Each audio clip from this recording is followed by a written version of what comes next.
Hello बच्चों, welcome to the my YouTube channel educational point. तो स्वागत है आपका मेरे इस नए वीडियो में। आज हम लेके आए हैं आप लोगों के लिए क्लास 12th का अध्याय 3 संस्कृत का अभ्यास प्रश्न। तो आज की इस वीडियो में हम देखेंगे आत्मज्ञ एवं सर्वज्ञ के अभ्यास प्रश्न को। हमने पिछले वीडियो में बताया आपको इसके पैराग्राफ के अर्थ और पैराग्राफ संदर्भ सहित अनुवाद के साथ। तो आज के इस वीडियो में हम इसके अभ्यास प्रश्न को देखेंगे, जिसमें से सिर्फ आपके इसमें 8 प्रश्न दिए हुए हैं।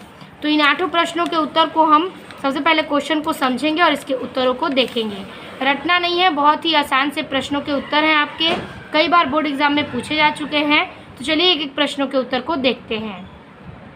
पहला प्रश्न कह रहा है, याज्ञवल्क्य मैत्रेयी कस्य विषयस्य व्याख्याम कृतवान, यानी कि याज्ञवल्क मैत्रेयी से किस विषय में व्याख्या करते हैं।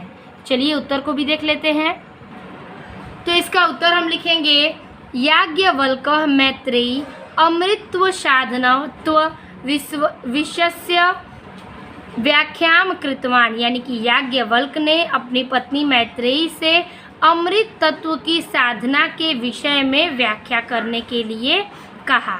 ठीक है, व्याख्या करते हैं। ठीक है, तो यही इसका उत्तर हो जाएगा। आपको कस्य के जगह पर लिखना है अमृत तत्व साधनम, यानी कि अमृत तत्व के साधन के विषय में। ठीक है, तो ये इसका पहले प्रश्न का उत्तर है। मैंने 8 प्रश्न को नोट कर लिया है कॉपी पे ही, तो आप इसको देख लीजिए। तो दूसरा प्रश्न कह रहा है कि मैत्रेयी याज्ञवल्क्यम किम अपृच्छत। ठीक है, कि मैत्रेयी जो है वो याज्ञवल्क से किसके बारे में पूछती हैं, किस चीज़ के बारे में पूछती हैं। तो उत्तर लिखेंगे, मैत्रेयी याज्ञवल्क्यम केवलम अमृत साधनम अपृच्छत, यानी कि मैत्रेयी याज्ञवल्क से केवल अमृत तत्व की साधना के बारे में पूछती हैं। ठीक है, अमृत तत्व की साधनम के बारे में ही पूछती हैं। तो यही इसके उत्तर हो गए। अगला प्रश्न है कि वित्तेन कस्य आशा नस्ति, यानी कि वित्तेन यानी कि धन, कस्य मतलब किसकी, आशा नस्ति यानी कि धन्य से किसकी आशा नहीं होती है, नस्ति मतलब नहीं होती है। तो वित्तेन अमृत तत्वस्य आशा नस्ति, यानी कि धन से अमृत तत्वों की आशा नहीं की जा सकती है। ठीक है, धन से हम अमृत को नहीं पा सकते हैं। चौथा प्रश्न है, कस्य कामाय सर्वप्रिय भवति, यानी कि किसकी कामना की पूर्ति के लिए सभी प्रिय होते हैं। मतलब कि पूछते हैं कि किसकी कामना की पूर्ति के लिए सब प्रिय होते हैं। तो मैंने आपको समझाया था कि आत्मा की पूर्ति के लिए सभी प्रिय होते हैं। तो उत्तर लिखेंगे, आत्मनः कामाय सर्वप्रिय भवति, यानी कि आत्मा की कामना की पूर्ति के लिए सभी प्रिय भवति, यानी कि प्रिय होते हैं। ये हो गया आपका चौथे प्रश्न का उत्तर। पांचवा प्रश्न कह रहा है कि कह सर्वज्ञ भवति, कौन सबसे सर्वपूर्ण संपन्न, यानी कि सबका गुण पाते हैं, कौन है जो सबके गुण उसमें सर्वज्ञानी यानी कि सभी ज्ञान होते हैं। तो आत्मज्ञ सर्वज्ञ भवति, यानी कि आत्मा के ज्ञान से ही सभी का ज्ञान होता है।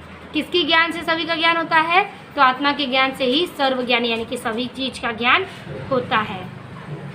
छठवां प्रश्न कह रहा है कि कस्य दर्शनेन सर्वविदितम भवति, यानी कि कस्य किसके दर्शन से सभी धन प्राप्ति हो जाती है, सभी धन की प्राप्ति हो जाती है। तो उत्तर लिखेंगे कि आत्मनः खलु दर्शनेन सर्वविदित भवति, यानी कि सिर्फ केवल, खलु मीन्स केवल, आत्मा के दर्शन से ही सारे धन की प्राप्ति हो जाती है, सारा धन मिल जाता है।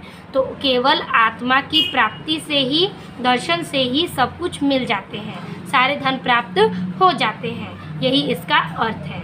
अब चलेंगे हम 7वें प्रश्न पे।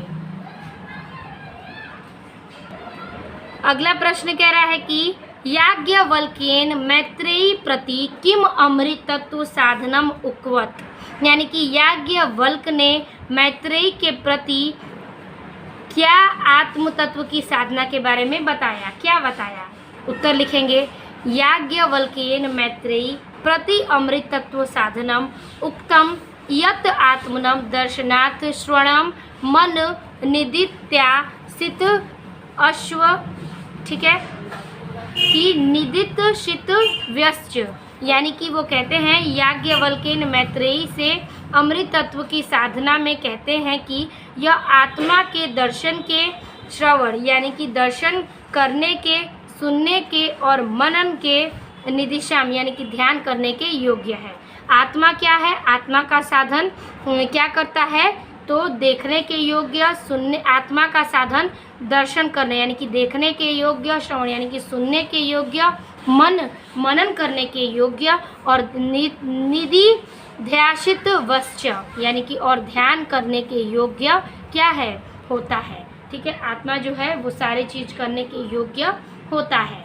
ठीक है, तो यही इसका आंसर है कि याज्ञवल्क्येन मैत्रेयी प्रति अमृतत्व साधनम उक्तम यत्य आत्मनः दर्शनार्थम श्रवणम मन निदिध्यासित व्यश्च।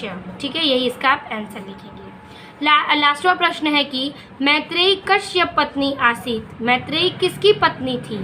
तो उत्तर लिखेंगे कि याज्ञवल्क्यस्य पत्नी आसीत, यानी कि याज्ञवल्क्य की पत्नी मैत्रेयी थी, यानी कि याज्ञवल्क्य, यहाँ मैत्रेयी लिख लीजिएगा, याज्ञवल्क्य मैत्रेयी पत्नी आसीत, मैत्रेयी याज्ञवल्क्य की पत्नी है। ठीक है, यही इसका उत्तर हो गया। तो इस प्रकार से आपका अभ्यास प्रश्न भी समाप्त होता है। इस क्वेश्चन से भी आपके बोर्ड एग्जाम में कई बार प्रश्न पूछे जा चुके हैं, इस अभ्यास से भी, इस चैप्टर से भी। तो वीडियो अच्छी लगी तो लाइक कमेंट शेयर कीजिएगा। आई होप आपको ये वीडियो पसंद आई होगी। मिलते हैं आपसे अगले और नए वीडियो में, तब तक के लिए धन्यवाद।